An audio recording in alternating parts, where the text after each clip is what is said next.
Hi, anyone and everyone. This is Kim, the Humble Hermit from Come As You Are Oracle. I'm going to do an oracle reading, the collective, for today. Today is Thursday, November 6, 2025. You may follow me on the Talk the Tube, my blog, or not. Totally up to you. Take what resonates, leave what doesn't. If it doesn't fit, don't make it fit. If some of it fits, God's kiss. We love that for you. Whatever doesn't, just leave it on the table. We don't want you taking on energy that wasn't meant for you. Sorry, that kind of came out blurby. We're going to use the mixed emotions deck. I got mine off Amazon. It was actually kind of pricey, believe it or not. I think it was almost $30. Everybody have a good Thursday.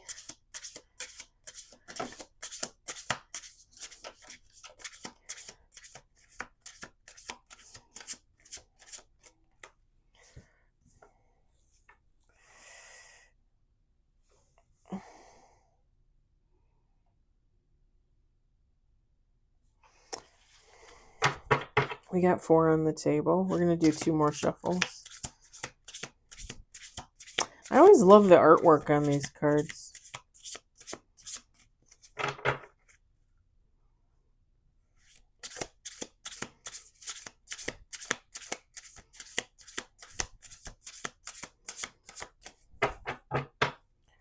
We got 5 with bottom of the deck. We've got grateful, grief, free, worried, and bottom of the deck, trapped. Feminine, masculine, take how it resonates. So, like, somebody is really grateful for everything that they have, thankful, blessed, right?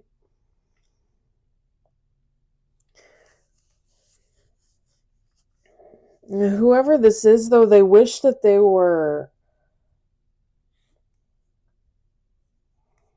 free of grief, worry.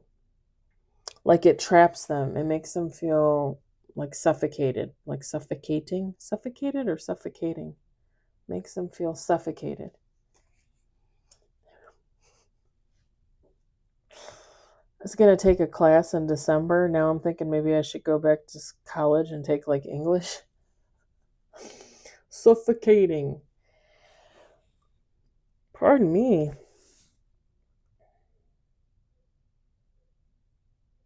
And it's not, okay, so it's not even like,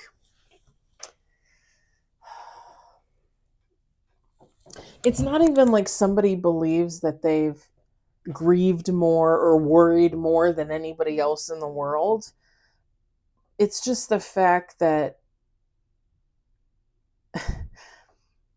and it's not meant to be funny, but at the same time, like, somebody feels like when's it going to end, like it, like me when I put my hands up to God and I'm like, oh, for God's sakes, like what, like, like when is this going to end, like when am I going to be done grieving, when am I going to be done worrying, like. And here's the thing, like, I know you'll hear readers say like, oh, like you can't worry about things that you can't control and blah blah blah blah blah. Okay, I get that. Like, I understand what is being said there, right? But at the same time, like, I'm a human, okay? And I'm going to worry. If I want to worry, I'm going to worry. If I want to feel grief, if I want to feel heartbroken, if I want to cry, like, I'm going to do it, right?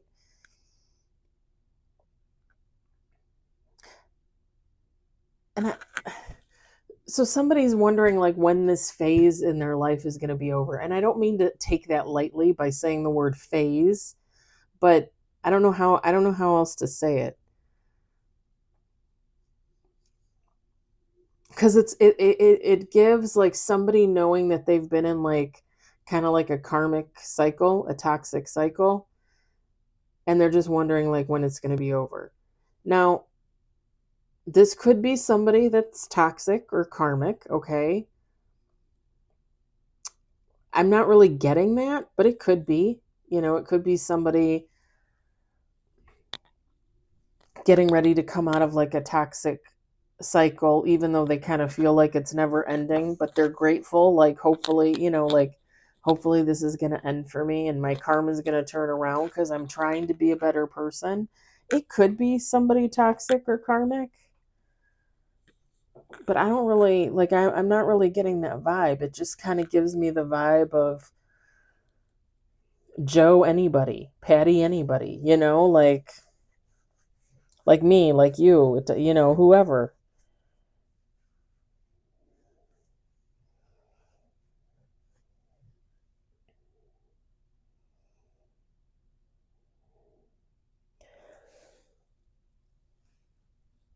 Oh, pardon me.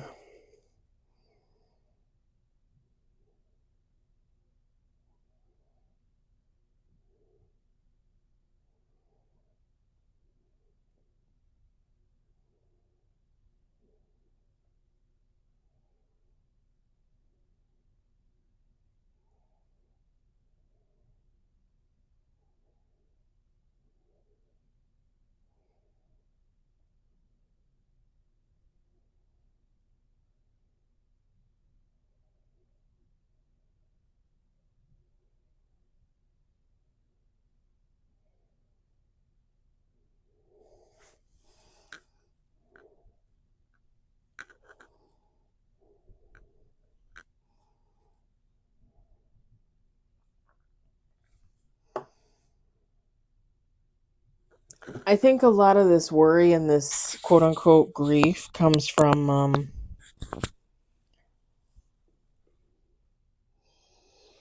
so the free card, okay? The free card at the bottom, it says liberated, independent, unburdened. Okay, liberated and independent. Pardon me. I think we're talking about somebody like that's single, and if they're not single, they would be the head of the household and they're responsible for everything. And again, feminine, masculine, take how it resonates. When I was married to the ex-husband, I pretty much paid for almost everything. I had to figure out almost everything. He paid for a few of the bills.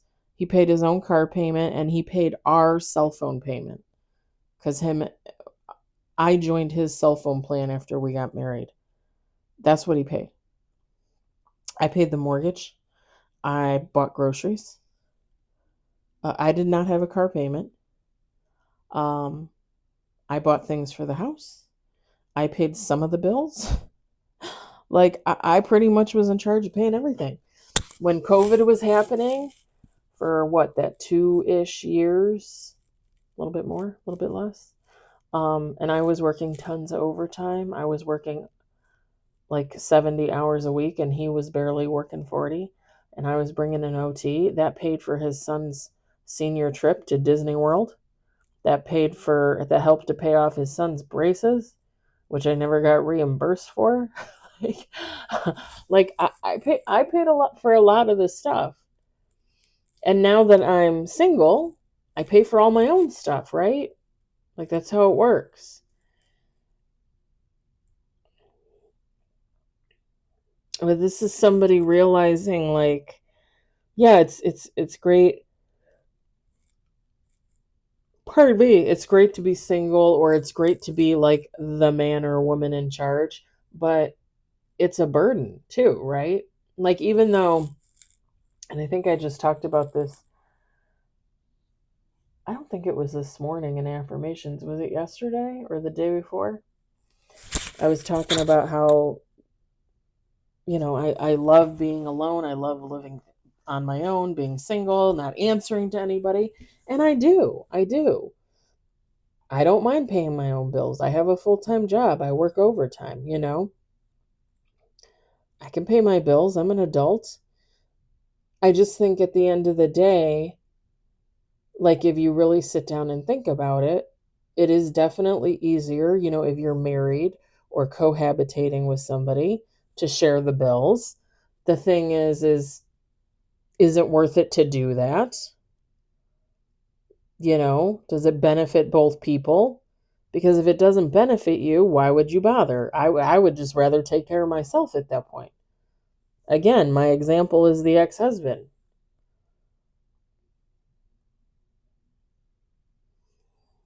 I was just talking to my friends at work, and okay, I could not stop yawning, and I was not yawning at all before I came in here. And it's like what, 6:30, 7 o'clock? I was talking to my two friends at work, and she had said um, her boyfriend passed away at the end of last year, and he was an older guy. He was older than her by, I don't know, 15 years, 20 years, somewhere in there. Nice guy. He passed away, kind of sudden, kind of unexpected. And she said, she's like, I don't know that I want another man. I don't know that I want an older man or a younger man. Like, she's like, I think I'm just better off on my own, doing my own thing.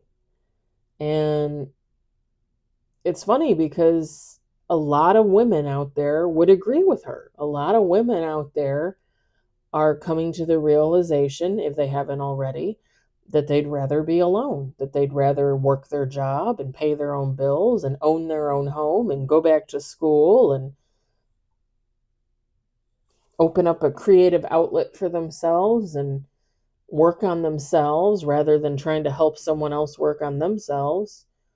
You know, like there's tons of women that wake up every day to the fact that they no longer want to be married. They don't want to be in relationships. That they're just absolutely happy as clams on their own. And I know, men are confused and they are spouting the whole male loneliness epidemic, but many of them don't really look at what got them there. They got them there. Their fathers got them there. Their grandfathers got them there. Their great grandfathers got them there. And let's just be honest, there's a male stigma, right? Like little boys are raised, like you're going to be a man, Billy. You're going to go to college and you're going to get that great paying job and you're going to marry a woman and you're going to have 2.5 kids and a dog and a cat and a house with the picket fence and the 2 cars. And you're going to live happily ever after you put your kids through college and then you get to retire at 65 and spend the last 20 years of your life golfing and taking vacations. But that dream that was promised, that is always promised to little boys, is it real? I don't think so. I think they grow up and they do what they do and they realize, like, well, wait a minute. Like, who's going to pay for me to go to college? Wait a minute. When I get married to the wife, like, who's paying for that wedding? Like, people don't think about, like, like the background noise, right, of life, money, time, effort, and what is promised to little girls. Like, oh, you're going to go off to college and you're going to find the love of your life and they're going to marry you and take care of you and you're going to raise their family and send your kids off to school and then you're going to retire with your husband and you're going to go on vacations and then you're going to die, right? And don't worry, you'll be fine. Your husband's going to have a good job. He's going to take care of you. That doesn't happen. That doesn't happen. That doesn't happen. I literally only know, me personally, I literally only know of one couple where the husband works and the wife does not. And that is my good friend from when we were in the second grade. Her and her husband, they have 2 boys who, one's still in high school. I think the one graduated, but he still lives at home. She has not worked in a long time. She stayed home to take care of the boys, and he worked. Now, he is not a millionaire. He doesn't make a ton of money. They literally made sacrifices for her to stay at home to raise the boys. They're not wealthy by any means. They make do with what they have, right? I mean, and that's how they get by. But a lot of people out there don't want to do that. So, in order to not do that, you have to have 2 people working, bringing in 2 incomes to the household. Nobody ever talks about that when you're a little kid. Nobody ever tells the boy, like, oh, your wife's going to have to go out and get a job too. And You're going to have to let her know she's going to have to kick in money, and, she's going to have to take care of the kids, and da, da, da, da, da, da. You're going to tell the little boy that he has to do the laundry and do the dishes? Because that's not just a girl's job. Same thing with the little girls. They don't teach you, like, oh, by the way, your husband might not make enough, so after you have your baby, you might have to go back to work and come home and clean and cook and take care of your husband and your kids. It's not like the early days, the 30s, the 40s, the 50s, even the 60s. Inflation, rising cost of living. People need to work. People have to work. Think about what it's like right now. And I know a lot of people my age or older, their kids are getting married, and then they're like, "Oh, we're going to, you're going to give us grandkids." And a lot of them are like, "No. No, we're not going to give you grandkids." And my friends are all like, "Well, what do you mean you're not going to have kids?"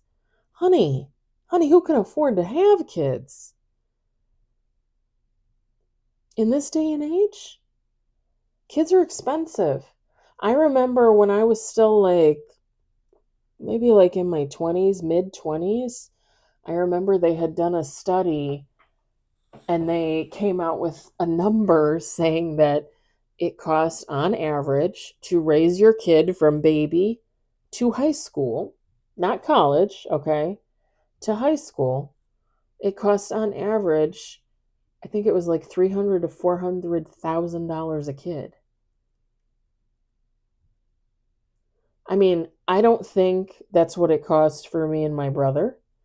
Then again, when you think about it, you're adding in, it's kind of like when couples get divorced and there's child support and stuff like that.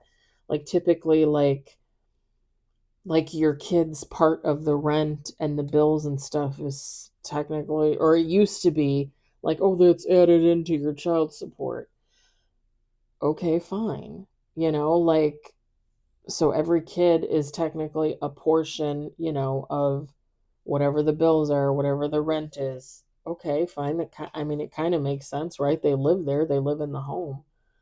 But I'm pretty sure that my brother and I, growing up, it did not cost $300,000 to $400,000 to raise each of us. And I'm not at all saying that we were deprived, because we were not. We were spoiled kids. We were my dad's. We were the only kids on my dad's side between him and his sisters. We were doted on by my grandparents and my aunts. And I think I've said this before. My mother grew up with a bunch of kids in the family and didn't have much. So when my brother and I came along, like, she wanted to make sure we got all the things that she didn't get. At the same time, that means debt and buying things you can't afford, right? Because, hello. But yeah, like $300,000 to $400,000 a kid. And if I was in my 20s, you're talking like the early 2000s. Because I was 18 in 1998. That's when I graduated high school. So if I was in my early 20s when that study came out, that was the early 2000s. It's crazy to me. It's probably like $1 million a kid now. It's crazy. It's crazy. But you can imagine why people would be worried. You can imagine why people would feel grief or burdened, right? Trapped. Because when you think about the cost of living and you think about being independent and taking care of yourself, like, it can be depressing. Like, it can be depressing.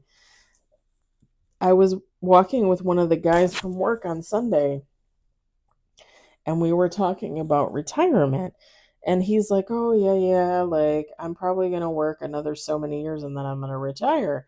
And I looked at him and I said, "But can you really afford to retire?"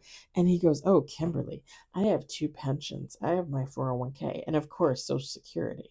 And I looked at him and I said, well, you can't really count on Social Security. And he goes, what do you mean? And I said, well, I wouldn't count on it. I said, the government the way it is, you're going to count on Social Security? I said, I wouldn't count on it. And I looked at him and I said, I need it. Like I'm not going to be able to retire without my Social Security, but do I think it's going to be there when I go to retire? I'm not optimistic. I'm not at all optimistic. And I don't think he gets it. I don't think he got it, Like, yeah, he didn't get it. I'm like, mm.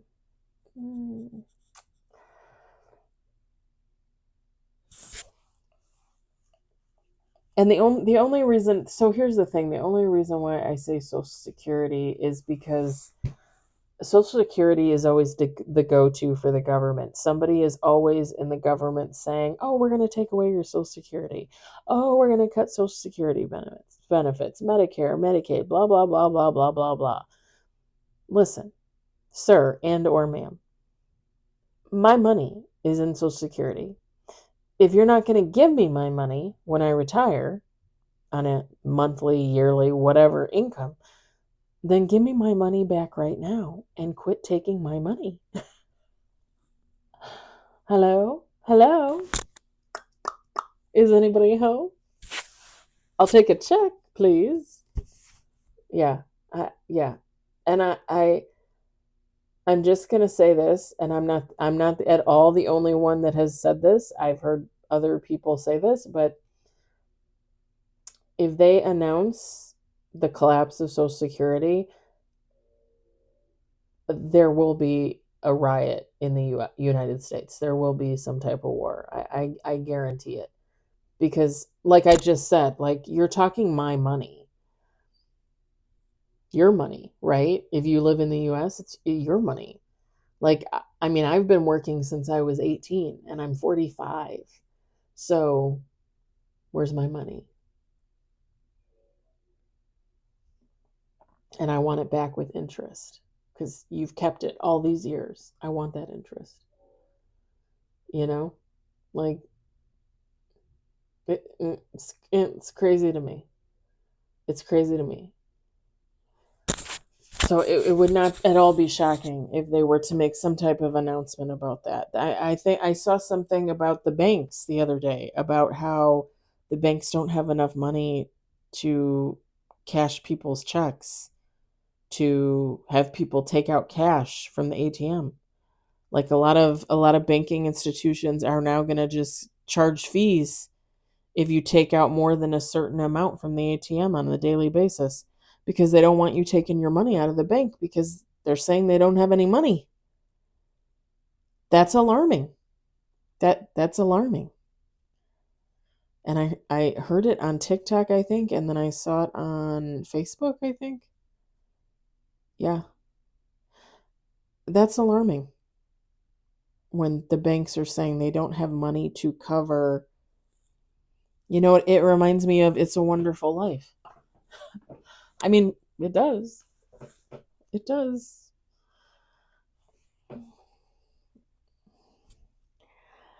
Listen, I'm gonna end it here because it's a very yeah, it's a very sad energy, I feel. Um, and the only thing I can say is everybody's out here feeling the same way. Everybody's out here doing the best that they can. Everybody's out here making the most they can out of their life and just going from there. And the most I can say is if you keep yourself busy, if you keep yourself entertained, if you learn to love yourself and love what you do and love where you are in life, this really isn't going to resonate for you. Because even though it might be in the background, you're not really going to be thinking about it. Not really, not for the most part. I'm going to leave it there. I hope it doesn't resonate for anyone. But I hope you enjoyed it, and I hope you were entertained. And I'll talk to you later. Bye.